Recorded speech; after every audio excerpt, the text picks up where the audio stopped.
અમદાવાદમાં કોંગ્રેસ દ્વારા ભ્રષ્ટાચારના સંદર્ભમાં રેલીનું આયોજન કરવામાં આવ્યું હતું। આ રેલી અમદાવાદ સાબરમતીથી નીકળી ચાંદખેડા ખાતે સ્ને પ્લાઝા તરફ આગળ વધી હતી।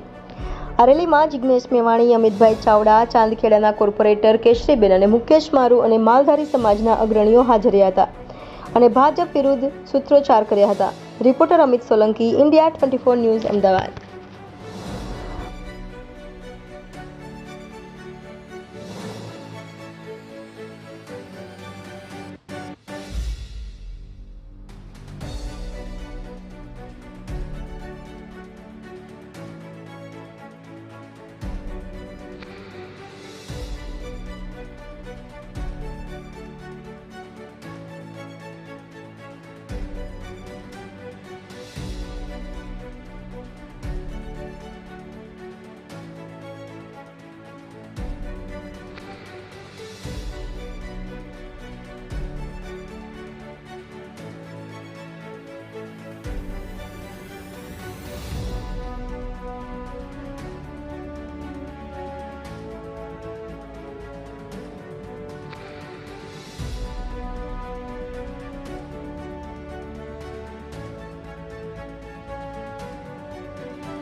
વિચરતી વિમુક્ત જાતિ એને અત્યારે જે અન્યાય કરી રહી છે, સાથે સાથે અનેક પ્રકારના એમના ભ્રષ્ટાચારના કારણે ગુજરાતમાં ખૂબ લોકોએ, નિર્દોષ લોકોએ ભાજપના ભ્રષ્ટાચારના કારણે પાપને ભોગ બનવું પડે છે।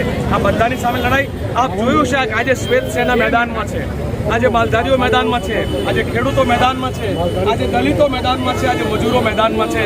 એટલે ગુજરાતની જનતા ભાજપના અન્યાયી, અત્યાચારી, બળાત્કારી, ભ્રષ્ટાચારી શાસનની સામે કચકચાવીને મેદાનમાં છે, એહોમ કરીને પૂરો ફરતે છે આગે, એ સૂત્ર સાથે અમે લોકો આગળ વધી રહ્યા છીએ।